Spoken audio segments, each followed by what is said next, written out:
Astro দিশা। আমি একটা কথা বারবার বলি যে কারু পৌষ মাস তো কারু সর্বনাশ। কেন বলি? পৃথিবীতে কখনো সকলের একসাথে ভালো হতে পারে না, কখনো সকলের একসাথে খারাপও হতে পারে না। অর্থাৎ কারু ভালো হবে, কারু খারাপ হবে। কেউ ক্রেতা থাকলে তার ক্রেতা বিক্রেতা দুটো আলাদা জিনিস। কেউ যদি বিক্রয় না করে তাহলে কেনার জায়গা থাকবে না, আবার কেউ যদি কিনতে চায় তাহলে বিক্রেতাকে থাকতে হবে।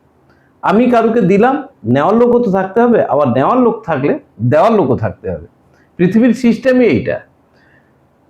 সমস্ত পৃথিবীর সৃষ্টি লগ্ন থেকে এই জিনিস। অর্থাৎ তখন ছিল সুর, কিন্তু সিস্টেম একটাই, অর্থাৎ ক্রিয়া প্রতিক্রিয়া। যতটা ভালো ততটা খারাপ, এই ব্যালেন্স কিন্তু থাকে।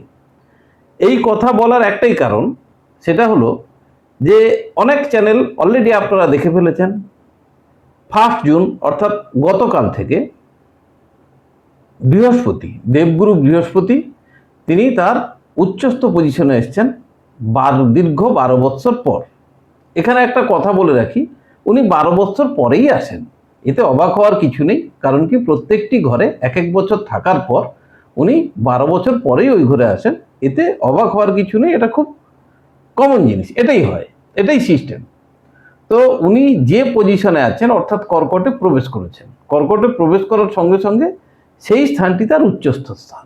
উচ্চস্থ কেন না, সেটারও একটা পৌরাণিক ব্যাখ্যা আছে, যে সেখানে চন্দ্র রয়েছে, চন্দ্র হলো মাতৃঘর, সেখানে গুরুদেবের অবস্থান থাকার জন্য সেটা উচ্চস্থ হিসেবে থাকে, অর্থাৎ সম্মানীয় জায়গায়। তিনি যখন 5 ডিগ্রিতে যাবেন, অর্থাৎ ঠিক 3 ডিগ্রি 20 মিনিটে বৃহস্পতি তার নিজের নক্ষত্র ত্যাগ করবে এবং তারপর যাবে শনির নক্ষত্রে, তখন চরম উচ্চস্থ পয়েন্ট হলো ওইটাই।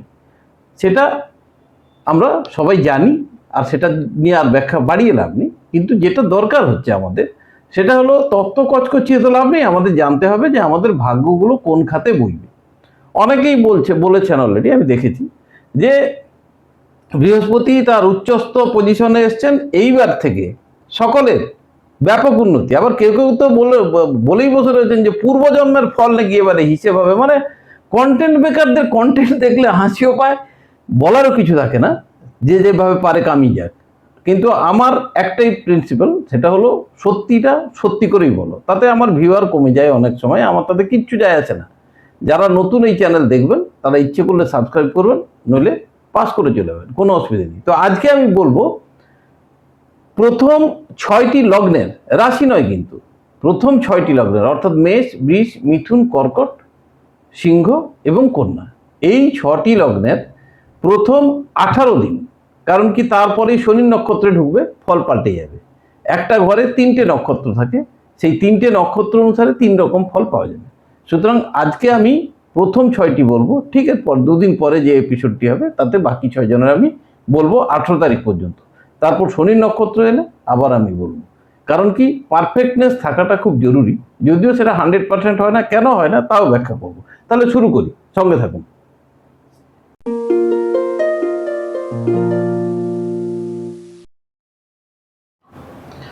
এটা হলো এখনকার চার্ট।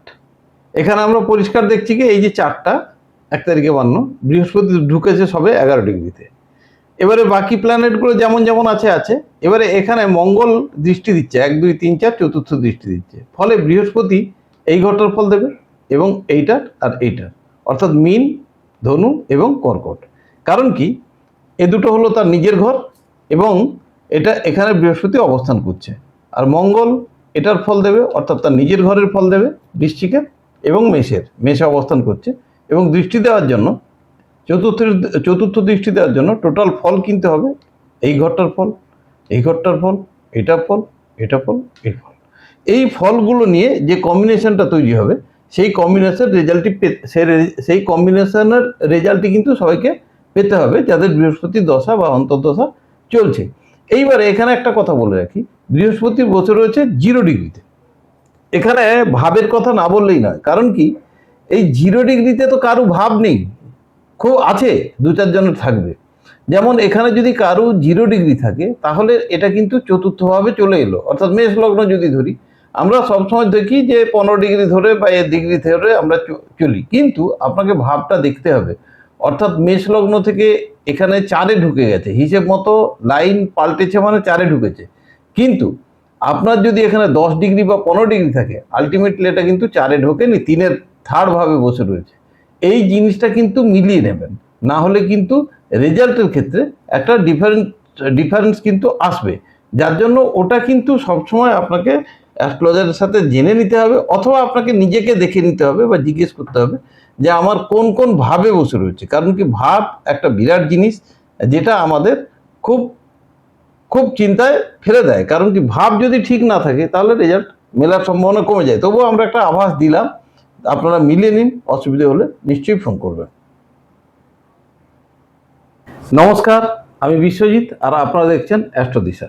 সবাইকে স্বাগত জানাই, আশা করি সবাই ভালো আছেন। তো আজকে আমরা যে আলোচনাটাই শুরু করব সেটা হলো বৃহস্পতি এখন ক্যান্সারে ঢুকেছে, অর্থাৎ কর্কটের ঘরে ঢুকেছে তার উচ্চস্থ পজিশনে। তাহলে প্রত্যেকটি লগ্নের ভাগ্য এখন কিভাবে যাবে? অনেকে অনেক কথা বলেন, ভালো যাবে, খুব সুন্দর যাবে, কিন্তু মেলানোর দায়িত্ব বা সঠিক কোনটা সেই বিচার করার দায়িত্ব কিন্তু আপনাদের, যারা এটা দেখছেন। যদি ভালো লাগে তাহলে ভালো, নইলে কমেন্টস অতি অবশ্যই করুন। শুরু করি মেষ লগ্ন দিয়ে, কারণ কি আজকে আমি ভালো খারাপ আলাদা করিনি, পরপর বলবো মেষ থেকে কন্যা পর্যন্ত, আর তারপরের দিন তুলা থেকে মীন বলবো এর পরের এপিসোডে। তো আজকে আমি বলবো কন্যা পর্যন্ত। তো প্রথমেই শুরু করি মেষ লগ্ন। এখন যা প্ল্যানেটারি কম্বিনেশন সেটা আমি দেখিয়েছি অলরেডি। তাতে কি হচ্ছে না, 1 ডিগ্রিতে প্রবেশ করেছে গতকাল। এই বৃহস্পতি নক্ষত্র এখানে রয়েছে 3 ডিগ্রি 20 মিনিট পর্যন্ত। এই 3 ডিগ্রি 20 মিনিট পর্যন্ত বৃহস্পতিকে পাস করতে সময় যাবে 18 দিন, অর্থাৎ জুনের 18 তারিখ পর্যন্ত এই সময়টা বৃহস্পতির নক্ষত্রে থাকবে। যখনই বৃহস্পতি শনির নক্ষত্রে যাবে তখনই কিন্তু ফল চেঞ্জ হয়ে যাবে। ফলে আজকে যে ফলটা বলছি এটা অনলি ফর 18 ডেজ। তো 18 দিনে যখন থাকছে কম্বিনেশন, আগেই বলেছি যে বৃহস্পতি এরিস অর্থাৎ মেষ লগ্নের খাতিরে 4, 9 এবং 12। 9 এবং 12 হলো বৃহস্পতির নিজের ঘর, অর্থাৎ ধনু এবং মীন, আর বৃহস্পতি অবস্থান করছেন 4-এ। 4, 9, 12। এবারে মঙ্গল অ্যাসপেক্ট করে রয়েছে, মঙ্গল এখন মেষ লগ্নে রয়েছে, তার দৃষ্টি থাকার জন্য 1-8-এর কম্বিনেশনও হলো। ফলটা কি হলো মেষ লগ্নে? 8, 9, 12 কি হলো? বেড়ানো হতে পারে, যারা বিদেশ যাওয়ার জন্য অপেক্ষা করছিলেন তাদের বিদেশ যাত্রা এই সময় হতে পারে, এবং সেখানে এবং এই যাত্রাটা শুধু বেড়ানোর জন্য নয়, ওখানে অবস্থানের জন্য বা বিদেশে বহুদিন থাকার জন্য, যে কোনো কাজের জন্য হতে পারে, ব্যবসার জন্য বা চাকরির জন্য এটা হতে পারে। 1, 8 অর্থাৎ 8-এর সাথে যুক্ত, 1-এর সাথে যুক্ত, টেনশন কিন্তু বৃদ্ধি পাবে। 8, 12 থাকার জন্য অ্যাক্সিডেন্টাল লস হতে পারে। 4, 8, 12 অর্থাৎ অ্যাক্সিডেন্টও হতে পারে এক্ষেত্রে। কারণ কি সেই সম্ভাবনাও প্রবল থাকে, যেহেতু মঙ্গলের দৃষ্টি ওখানে রয়েছে। হয়তো ফ্যাটাল কিছু হবে না, কিন্তু হওয়ার সম্ভাবনা প্রবল। যারা বিদ্যাক্ষেত্রে আছেন তাদের এই সময় রিসার্চ হবে, কিন্তু ডিজায়ার্ড ফুলফিল হবে না। ফলে এই যে সময়টা মহান ভালো কিছু আমি আশা করলাম না। একমাত্র যারা বিদেশে যাওয়ার সূত্র ধরে ভাবছেন তাদের জন্য এই সময়টা একটু ফেভারেবল, বা এডুকেশনাল রিসার্চের ক্ষেত্রে ফেভারেবল, কিন্তু আলটিমেটলি কোনো জায়গাতেই ডিজায়ার্ড ফুলফিলের গল্প হলো না। ফলে এই সময়টা মেষ লগ্নের জন্য খুব ভালো নিশ্চয়ই না, তবে ঠিকঠাক মোটামুটি আর কি। যেটা বললাম সেটাই হবে। এই সময়ে কোনো জায়গায় পয়সা করি ইনভেস্ট করবেন না, যারা করবেন তারা ঠকবেন। 18 তারিখের পর ভাবা যাবে, এখন নয়, সেটা আমি বলে দেবো, বাট এখন নয়। এখন কোনো রকমভাবে পয়সা হাতছাড়া করবেন না, করলে কিন্তু ফেঁসে যাওয়ার ভয় আছে। আছি বৃষলগ্ন। বৃষলগ্নের ক্ষেত্রে 3, 8, 11 সঙ্গে দৃষ্টির জন্য 7, 12 যুক্ত হয়ে গেল। তাহলে টোটাল কম্বিনেশন কি দাঁড়ালো না 3, 8, 12, 7, 11। অর্থাৎ যারা ব্যবসা করছেন তাদের জন্য এই সময়টা কিন্তু মোটামুটি ব্যবসা বৃদ্ধি করার জন্য খুব ভালো সময়। কারণ কি ইনভেস্টমেন্ট হবে এবং সেই সঙ্গে একাদশ থাকার জন্য ডিজায়ারও ফুলফিল হবে, অর্থাৎ আপনি ব্যবসা থেকে গেনটা পেতে পারবেন। 8, 11 অ্যাক্সিডেন্টাল গেন কনফার্মেশন থাকলো। 7, 11 সাংসারিক সুখ বৃদ্ধি পাবে, সেই সঙ্গে আপনার পারিবারিক বা ব্যবসা যেটা আছে সেটাও বৃদ্ধি পাবে। যারা স্বাধীন প্রফেশনে আছেন তারাও এই সময় গেইন পাবেন, কিন্তু চাকরি বাকরির ক্ষেত্রে এই সময় একটু চাপ থাকবে, অর্থাৎ টেনশনের বৃদ্ধি হবে। 3-12 ঘরের বাইরে বারবার ছোটোখাটো ভ্রমণ হওয়ার সম্ভাবনা কিন্তু রয়েছে। 7 থাকার জন্য ডিপেন্ডেন্সি বাড়বে, এবং 7-8-এর কানেকশন হয়ে যাওয়ার জন্য লিটিগেশন থাকবে, অর্থাৎ আপনারা যে কোনো লিটিগেশন এখন কিন্তু আপনাদের যারা বৃষলগ্নের জাতক বা জাতিকা যাদের এখন বৃহস্পতির দশা চলছে তাদের এই সময়টা সমস্যায় তো অনেকেই আছেন, কারণ কি 7-8 থাকা মানে সমস্যা তৈরি হলো, বাট এই সমস্যাতে হারজিত বোথ ক্যান বি পসিবল, অর্থাৎ হয় হারতে পারেন বা জিততেও পারেন। ডিপেন্ড করছে আপনাদের নাতাল চার্ট তার উপর। যদি আপনাদের জন্মকালীন চার্ট আপনাদের ফেভারে থাকে, অর্থাৎ জেতার দিকে ইন্ডিকেশন হয়, জিতবেন। আর যদি সেখানে উল্টোটা থাকে তাহলে হারার সম্ভাবনাও প্রবল। কারণ কি, আমি আবার বলছি, একাদশ আছে এবং দ্বাদশ আছে, পরে দুটো সাইডেই পাল্লা ভারী, সমান সমান, যার জন্য এখানে একটু ডিসিশন নেওয়ার আগে ভেবে ডিসিশন নেবেন। হঠাৎ করে কিছু করতে যাবেন না, তাতে কিন্তু খারাপ হতে পারে। 18 তারিখ পর্যন্ত এইরকমই চলবে, একটু ব্যালেন্স করে চলতে হবে। এরপর আসছি মিথুন লগ্নের ক্ষেত্রে 2, 7 এবং 10-এর সাথে যুক্ত, সেই সঙ্গে দৃষ্টির দ্বারা 6 এবং 11 যুক্ত হলো, তাহলে টোটাল কানেকশন কি হলো?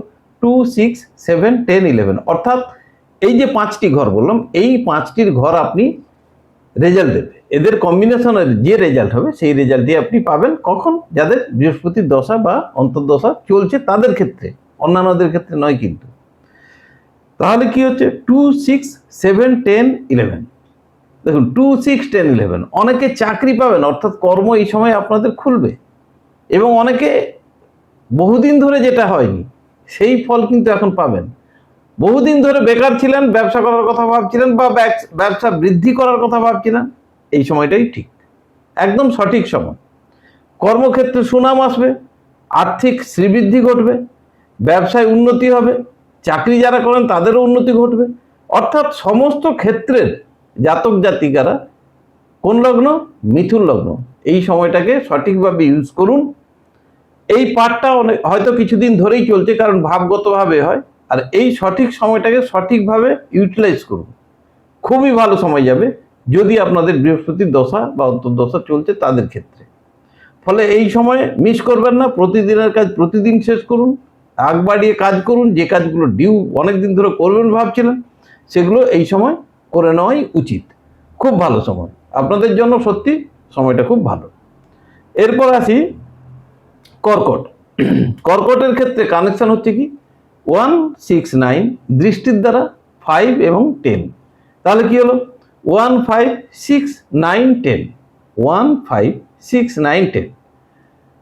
এখানে একটা কথা বলি, দেখুন 1, 10 অর্থাৎ স্ট্যাটাস বৃদ্ধি ঘটবে, যারা কাজ করছেন কাজের ক্ষেত্রেও শ্রীবৃদ্ধি ঘটবে, কিন্তু 9 থাকার জন্য কর্মক্ষেত্রে একটা পরিবর্তনের ইঙ্গিত কিন্তু পরিষ্কার, এবং অনেকের এর মধ্যে চাকরি থাকবে কিন্তু কর্মক্ষেত্রে একটা দূরবর্তী কোনো স্থানে ট্রান্সফারেবল কন্ডিশন কিন্তু তৈরি হবে। আবার অনেকে সেই পরিস্থিতিকে অ্যাভয়েড করে যেতেও পারেন, কিন্তু সম্ভাবনা কিন্তু প্রবল। 5, 9 পঞ্চম ভাব থাকার জন্য অনেকের চাকরি এই সময় কিছুদিনের জন্য চলেও যেতে পারে, অর্থাৎ চলে যাওয়ার সম্ভাবনাও থাকছে। যেহেতু একের সাথে যুক্ত, সেহেতু আর্থিক ক্ষয়ক্ষতি অবশ্যই এই সময় হবে, অর্থাৎ বেশি পরিমাণে খরচা হয়ে যাবে, খরচার হাত বাড়বে। এবং যারা আর্ট বা কলা শিল্পের সাথে যুক্ত বা প্রেম প্রীতির সাথে যুক্ত, তাদের এই সময়টা প্রেমের উদ্বেগ অর্থাৎ ইন্টেলিজেন্সি পাওয়ার এই সময় বৃদ্ধি পাবে, প্রেম প্রীতির দিকে মন বেশিভাবে ঝুঁকে থাকবে, এবং একাধিক প্রেম প্রীতি আসা এই সময় কোনো বিচিত্র কিছু ঘটনা নয়, এর সম্ভাবনা কিন্তু প্রবল। যারা বিবাহিত লোক, তাদের এই সময় এক্সট্রা ম্যারিটাল অ্যাফেয়ারের যোগ কিন্তু প্রবল।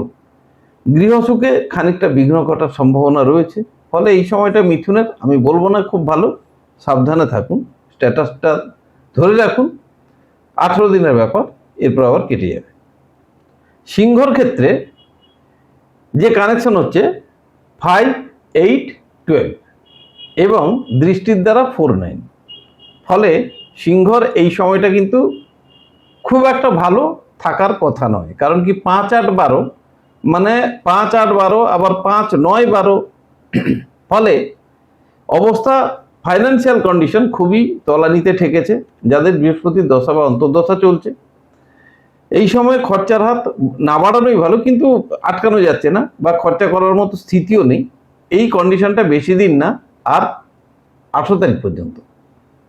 যারা পড়াশোনা করছেন তাদের পড়াশুনো হচ্ছে, কিন্তু অমনোযোগিতা থাকছে, অর্থাৎ সাকসেস আসছে না। আবার অনেকে এই সময় ছোটোখাটো অ্যাক্সিডেন্টও করে ফেলেছেন বা করতে চলেছেন, ফলে সেদিক থেকে একটু সাবধানে থাকা ভালো। মোদ্দা কথা, সময়টা কিন্তু আর্থিক বা সামাজিক সুস্থিতি সময় নয়। এই সময়টা আপনাদের জন্য, অর্থাৎ সিংহ লগ্নের জাতক জাতিকাদের বলবো, যাদের বৃহস্পতির দশা বা অন্তর্দশা চলছে, খুব সাবধানে কাটিয়ে নিন। 18 তারিখের পর আপনাদের ভাগ্যে কিন্তু চেঞ্জ আসবে, এবং সেটা আমি আপনাদের বলে দেবো 17 তারিখ বা 16 তারিখ বা 15 তারিখ জানিয়ে দেবো। তো সাবধানে থাকুন। এরপর আসছি আজকের শেষ লগ্ন, সেটা হলো কন্যা লগ্ন। কন্যা লগ্নের ক্ষেত্রে 4, 7 এবং 11, 1 নয় 11, 4, 7 এবং 11, আর দৃষ্টির দ্বারা 3, 8। ফলে একাদশ থাকা মানে আপনারা কিন্তু ভালো জায়গাটা পেয়ে গেলেন। 3, 4, 7, 8, 11, অর্থাৎ লিটিগেশন যত চলছে এই সময় জয়ের সম্ভাবনা প্রবল। 3, 8, 11 হেভি কিছু টেনশনে ছিলেন, কিন্তু সেটা এই সময় রিল্যাক্স দিয়ে আপনি কিন্তু টেনশন থেকে লাভ করবেন, অর্থাৎ ফায়দা আপনার ফেভারে আসবে। 4, 8, 11 অর্থাৎ অ্যাক্সিডেন্টাল গেন বা প্রপার্টি লাভ এই সময় কিন্তু আপনাদের দ্বারা সম্ভব। যারা ব্যবসা করছেন তাদের ব্যবসায়ও এই সময় উন্নতি ঘটবে বা ব্যবসার শ্রীবৃদ্ধি ঘটবে। চাকরি যারা করেন তাদের টেনশন একটু থাকবে, কিন্তু টেনশন থেকে লাভও আপনারা পাবেন। সাংসারিক সুখ ঠিকই থাকবে, অসুবিধা কিছু নেই। এডুকেশনের সাথে যারা জড়িত তারা এই সময় এডুকেশনাল সাকসেস পাবেন। অমনোযোগিতা থাকবে, কিন্তু আলটিমেটলি ফাঁকি মেরেও ভালো রেজাল্ট করা যায়, সেটা এই সময় প্রমাণিত হবে। কিন্তু দুঃখের ব্যাপার, আর 18 দিন বাকি আছে, এরপর কিন্তু চেঞ্জ হয়ে যাবে। ফলে যাদের বৃহস্পতির দশা এবং অন্তর্দশা চলছে, হাজার কথা শুনবেন না, জানবেন না, দেখার দরকার নেই, মিলিয়ে নেবেন। এই জিনিসটা হতে বাধ্য। আজকে এই 6টা বললাম, এর পরের 6টা নেক্সট এপিসোডে বলবো। ততদিন আপনারা ভালো থাকুন, সুস্থ থাকুন, আবার দেখা হবে।